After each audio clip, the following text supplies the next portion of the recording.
औज़ुबिल्लाहिमिनश्शैतानिर्रजीम बिस्मिल्लाहिर्रहमानिर्रहीम। अस्सलामु अलैकुम वरहमतुल्लाहि वबरकातुह। I am Dr. Mateen, Department of Physics, Islamic College, Peshawar. My dear students, we are going to study the same chapter, which is electromagnetic induction, and this is lecture number 4, and we are going to study applications of Faraday's law. ठीक है, last time हमने पढ़ा था Faraday's law detail में, और उसके बाद हमने पढ़ा था Lenz's law. Now we are going to study applications of Faraday's law of electromagnetic induction. तो इसका जो एप्लीकेशन है आपके कोर्स में वो है सीज़मामीटर को. ठीक है, what is seismometer? A seismometer is an instrument या device that responds to the ground motions such as caused by earthquakes, volcanic eruptions and explosions. Seismometer is an instrument that responds to the ground motions such as caused by earthquakes, volcanic eruptions and explosions. लेकिन simply इसका ये मतलब है, what is seismometer? A device by which we can measure the earthquake, a device by which we can measure the intensity और the strength of the earthquake. Seismometer ऐसे device को कहते हैं जिसके ज़रिए हम अर्थक्वेक की इंटेंसिटी को, अर्थक्वेक ज़लज़ले की शिद्दत को, इंटेंसिटी को, स्ट्रेंथ को according to a particular scale which is called Richter scale measure कर सकते हैं. ठीक है, seismometer is a device by which we can measure the intensity और the strength of the earthquake. अच्छा, अर्थक्वेक का क्या मतलब है? ये एक अलग टॉपिक है कि अर्थक्वेक किस तरह आता है, इसका क्या मतलब है. लेकिन याद रखें, earthquake is basically the shaking of the earth surface. ठीक है, which is known as crust. देखिए, एक हमारे पास है सरफेस के नीचे ज़मीन के मुख्तलिफ लेयर्स होते हैं. याद रखिए, जिस तरह एटमॉस्फेयर के अंदर मुख्तलिफ रीजन्स होते हैं, मुख्तलिफ स्फेयर्स होते हैं, इसी तरह ज़मीन के नीचे भी जो अर्थ क्रस्ट है उसमें भी डिफरेंट लेयर्स होते हैं, जिसे हम कहते हैं रॉक प्लेट्स कहते हैं. तो याद रखिए, कभी कभार इस तरह होता है कि ज़मीन के अंदर प्रेशर डिफरेंस की वजह से या लावा की एक्सप्लोजन की वजह से, ठीक है, या बहुत ज़्यादा टेम्परेचर बढ़ने की वजह से व्हाट हैपन्स, मुख्तलिफ गैसेस जो है वो स्टोर हो जाती है, और जब वो गैसेस सडनली जो है वो सडनली इनकी वजह से एक एक्सप्लोजन हो जाता है. तो उस एक्सप्लोजन की वजह से अर्थ के जो प्लेट्स हैं वो एक दूसरे के साथ कोलिजन करती है, और जब वो कोलिजन करती है तो उस कोलिजन की वजह से वो जो एनर्जी है वो एक प्लेट से दूसरे प्लेट, दूसरे से तीसरे प्लेट की तरफ मूव करती है in the form of particular waves, और इन वेव्स को हम कहते हैं सीज़मिक वेव्स, या इन्हें हम शॉक वेव्स भी कहते हैं. तो what is basically the earthquake? If you see, earthquake का क्या मतलब है? यू कैन से कि अर्थक्वेक इज़ बेसिकली, देखिए, an earthquake is the result of a sudden release of stored energy in the earth crust that creates seismic waves.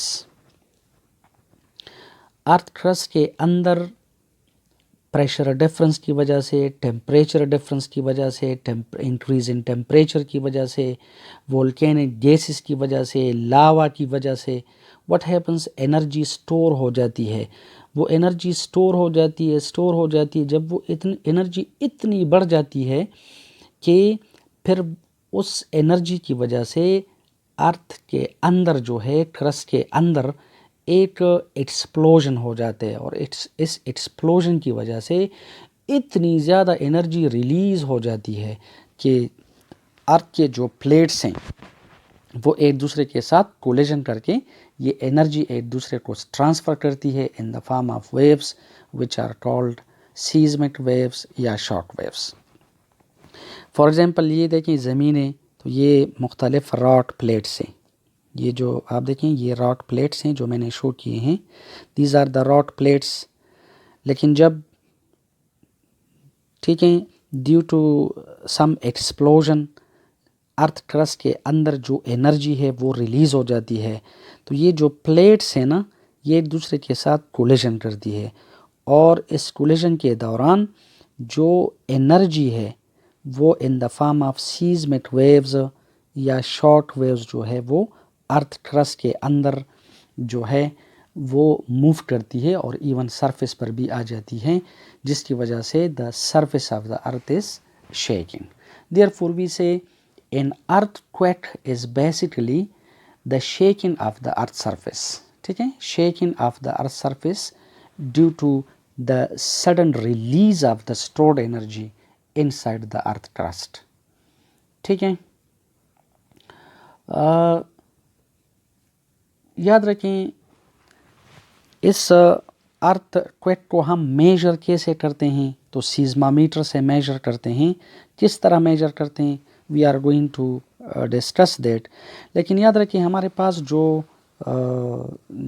ज़्यादा important types of earthquakes हैं वो 3 है। एक को हम कहते हैं टेक्टोनिक अर्थक्वेक्स जो चेंज इन प्रेशर की वजह से हैपन्स, एक है वोल्केनिक जो लावा गैसेस वगैरह की वजह से, एक है एक्सप्लोजन अर्थक्वेक। एक्सप्लोजन अर्थक्वेक का मतलब है कि कभी कभार ठीक है अर्थ सरफेस पर कोई साइंटिफिक या न्यूक्लियर बम ब्लास्ट हो जाता है, तो उस बम ब्लास्ट की वजह से न्यूक्लियर एक्सप्लोजन की वजह से एक रीजनल अर्थक्वेक आ जाते हैं, एक पर्टिकुलर रीजन में आ जाता है, उसे भी हम कहते हैं अर्थक्वेक, लेकिन that is called explosion earthquake. तो दीज आर द 3 मेन। इसके अलावा और भी है लेकिन जो 3 इम्पॉर्टेंट है वो एक है टेक्टोनिक जो प्रेशर डिफरेंस की वजह से, प्रेशर चेंज की वजह से आता है, एक है वोल्केनिक। वोल्केनिक का मतलब है कि जो लावा एक्सप्लोड हो जाती है ये असल में टेम्परेचर डिफरेंस की वजह से, और एक एक्सप्लोजन अर्थक्वेक है। एक्सप्लोजन अर्थक्वेक वो होता है जो हमारे पास ज़मीन सरफेस पे कोई न्यूक्लियर बम ब्लास्ट हो जाता है, साइंटिफिक बम ब्लास्ट हो जाता है साइंटिफिकली, तो व्हाट हैपन्स इसकी वजह से भी अर्थक्वेक आ जाता है। याद रखिए अर्थक्वेक को हम सीज़मामीटर से मेजर करते हैं, ठीक है। और याद रखिए सीज़मामीटर जो है वो आपके कोर्स में 2 किस्म के हैं। एक को हम कहते हैं inertial सीज़मामीटर which is basically based on the first law of motion। inertial सीज़मामीटर का बेसिक प्रिंसिपल है इनर्शिया यानी फर्स्ट लॉ ऑफ मोशन, और दूसरा है इंडक्शन सीज़मामीटर। तो जो इंडक्शन सीज़मामीटर है it is based on the Faraday's law of electromagnetic induction. तो हमारा जो टॉपिक है, जो हमारा जो मकसद है, जो पर्पज़ है, वो बेसिकली इंडक्शन सीज़मामीटर को डिस्कस करना है, लेकिन आपके बुक में इनर्शियल सीज़मामीटर भी गिवन है, ठीक है। तो सबसे पहले we are going to discuss inertial seismometer and then we'll be coming to discuss the induction seismometer, okay। So what is inertial seismometer? Look at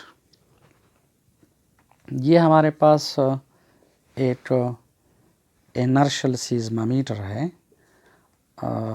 देखें inertial seismometer में आप गौर से देखें ये हमारे पास कंटेनर है। This is a particular chamber, a particular container जिसे कहते हैं केस। केस का मतलब है कि इस केस के अंदर, इस कंटेनर के अंदर ये सीज़मामीटर इनक्लोज्ड है। तो this is called case of the seismometer, या this is also called chamber, और this is also called a particular container, okay.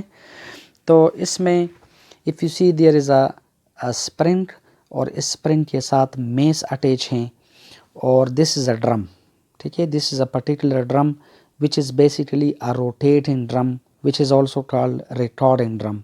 ये रोटेटिंग ड्रम है, it is rotated bye basically bye an electric motor, ठीक है। It rotates like this. For example अगर ये इस तरह एंटी क्लॉकवाइज डायरेक्शन में रोटेट कर रहे हैं और इसके ऊपर क्या होता है, एक ग्राफ पेपर होता है, एक पर्टिकुलर ग्राफ पेपर होता है जिस पर according to the Richter scale we can measure the intensity और the strength of the earthquake.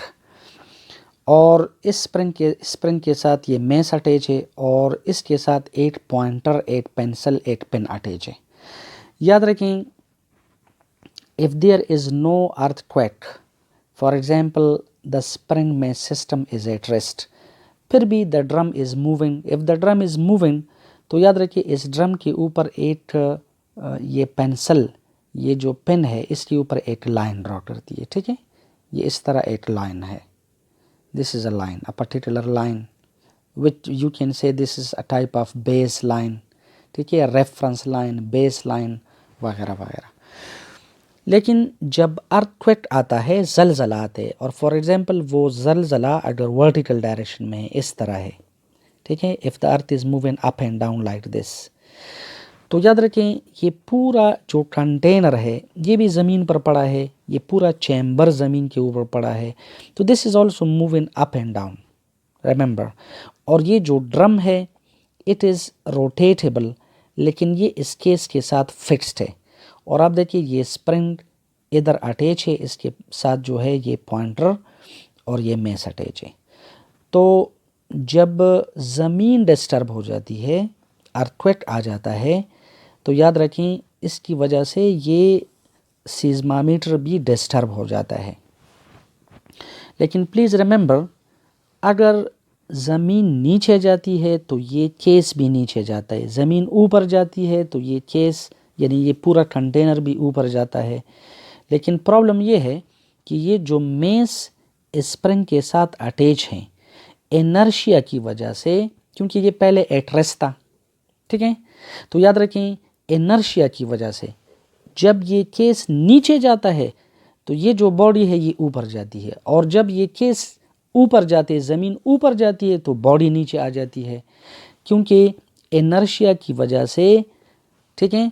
ये जो मेस है इट अपोजेस इट्स मोशन, ज़मीन इसके मोशन को यानी इसके स्टेट ऑफ रेस्ट को डिस्टर्ब करती है, लेकिन ये जो बॉडी है ये बॉडी इनर्शिया की वजह से इस डिस्टर्बेंस को अपोज करती है। तो जब ज़मीन नीचे मूव करती है तो ये मेस ऊपर, और जब ज़मीन ऊपर मूव करती है तो मेस नीचे, तो therefore this mess is vibrating like this.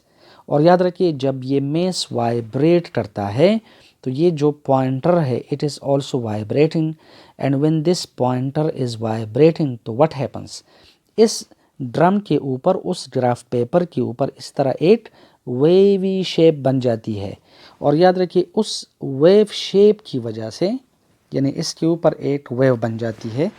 देखिए फॉर एग्ज़ाम्पल ये अगर ड्रम है और ये ड्रम इस तरह रोटेट करती है, तो जब ड्रम रोटेट करती है और ये पॉइंटर इस तरह अप एंड डाउन इस तरह मूव करता है, तो व्हाट हैपन्स, इस पेपर के ऊपर एक वेवी शेप बन जाती है, और इस वेव की पीक से देखिए इसके ऊपर एक वेव शेप बन जाती है लाइक दिस, ठीक है।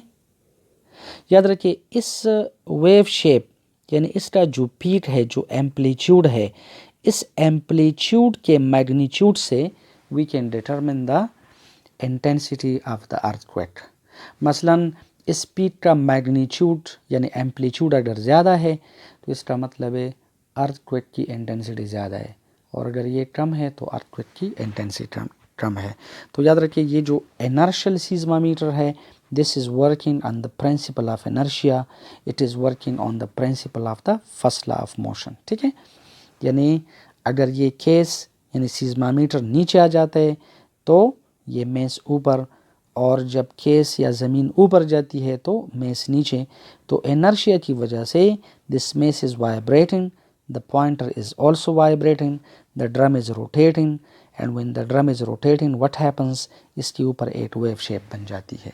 और याद रखिए इस वेव शेप की एम्पलीट्यूड से we can determine the intensity of the earthquake. हमारे पास दूसरा जो सीज़मामीटर है, this is basically the induction seismometer. Induction seismometer जो है वो किस तरह वर्क करता है, तो देखिए ये एक केस है, एक चेम्बर है, कंटेनर है। इस कंटेनर के सीलिंग के साथ, छत के साथ ये एक टाइल अटैच है और इस टाइल के साथ यहाँ पर एक वोल्टमीटर या गैल्वानोमीटर, एमीटर वगैरह आप अटैच कर सकते हैं, ठीक है। और याद रखें this is a magnet, this is another magnet. इस मैग्नेट का ये नॉर्थ पोल है, वो साउथ है, इसका ये साउथ है, इस तरह नॉर्थ है, लेकिन ये दोनों मैग्नेट्स आपस में इधर अटैच हैं। और देखिए यहाँ पर एक होल है, इस होल से ये टाइल गुजर कर यहाँ पर अटैच है, ठीक है। और ये जो मैग्नेट है, ये मैग्नेट इस मैग्नेट के साथ टच है, अटैच है, और ये स्प्रिंग के साथ अटैच है, ये भी स्प्रिंग के साथ अटैच है। तो याद रखिए यहाँ पर भी इनर्शिया की वजह से दिस मैग्नेट इज़ वाइब्रेटिंग, ठीक है। यहाँ पर भी बेसिक जो प्रिंसिपल है वो इनर्शिया है कि जब ज़मीन नीचे आ जाती है, देखें ज़मीन अगर नीचे आ जाती है, क्लियर, तो आप देखिए ये मैग्नेट ऊपर मूव करता है इन स्प्रिंग्स की वजह से, और जब ज़मीन ऊपर जाती है तो ये नीचे, तो ये ट्रायल एट रेस्ट है, लेकिन जो मैग्नेट है इट इज़ मूविंग। तो याद रखें the magnetic field is in this direction, ठीक है। ये ट्रायल एट रेस्ट है, the magnet is moving. When the magnet is moving like this, so what happens, flux linking with this tile changes, and according to the Faraday's law, whenever the magnetic flux linking with a tile changes, so what happens, induced EMF is produced in this tile, and the magnitude of that induced EMF can be determined by this voltmeter. याद रखिए greater is the magnitude of this induced EMF, greater will be the intensity or the earthquake. लेकिन याद रखें ये जो magnitude of induced EMF है it depends upon, ठीक है, it is directly proportional to the strength of the magnetic field, और it is also directly proportional to the number of turns in the coil.